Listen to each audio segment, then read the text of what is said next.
Hello guys, welcome back to my channel Vizag అబ్బాయి అమెరికాలో. So స్క్విడ్ని నేనైతే ఎప్పుడూ తినలేదండి వైజాగ్లో ఉంటున్నప్పుడైతే. అమెరికాకి వచ్చాక మేము ప్రెప్ చేసి తింటున్నప్పుడైతే ఇదేంటి ఇలాగుంటుంది, దీన్ని వాళ్ళని తింటారా అని అనుకునేవాడిని. బట్ కొన్నిసార్లు టేస్ట్ చేశాక నాకు అనిపించింది చాలా బాగుందని. దీన్ని మన వైజాగ్లో ఏమంటారో మీకు ఏమైనా తెలిస్తే కింద కామెంట్ చేయండి. సో ఆ టెంటికల్స్ అండ్ స్క్విడ్ని నీట్గా కట్ చేసిన తర్వాత ఒక దాంట్లో వేసుకున్నాను నేను. అండ్ ఇది డీప్ ఫ్రైడ్ చేసిన ఐటమ్, పేరు వచ్చేసి కలమారి అంటారండి. సో అవన్నీ స్క్విడ్స్ కాదు, ఇక్కడ కలమారి అని చెప్పి పిలుస్తారు చిన్నవి. సో నేను వాటిని నీట్గా కట్ చేసేసి ఒక దాంట్లో వేసుకున్న తర్వాత దానికి నేను మ్యారినేషన్ చేయాలి. సో స్టార్టింగ్లో నేను మీకు చూపించినట్టు దానికి బోన్ లాగా ఒకటి ఉంటుంది, అది చాలా ప్లాస్టిక్ లాగా అనిపిస్తుంది. దాన్ని తీసేసా. 2 హోల్ ఎగ్స్ వేసిన తర్వాత బటర్ మిల్క్ని కూడా దాంట్లో కలపాలి. బటర్ మిల్క్ మనం ఏం ప్రిపేర్ చేయలేదు, ఆల్రెడీ మాకు బాక్సెస్లోనే వస్తుంది.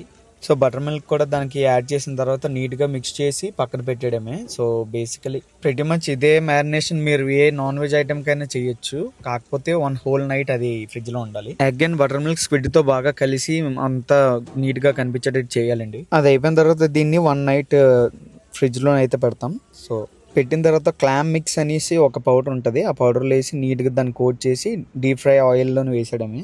ఆయిల్ మాత్రం చాలా హీట్ ఉండాలండి. నా బాలీ ఫ్రెండ్ అయితే వేస్తున్నాడు, వీడియో తీస్తుంటే ఎందుకు తీస్తున్నావు అది ఇది అంటున్నాడు. బట్ తర్వాత తీసాను, నేను ఇలా పెడతానంటే ఓకే అన్నాడు.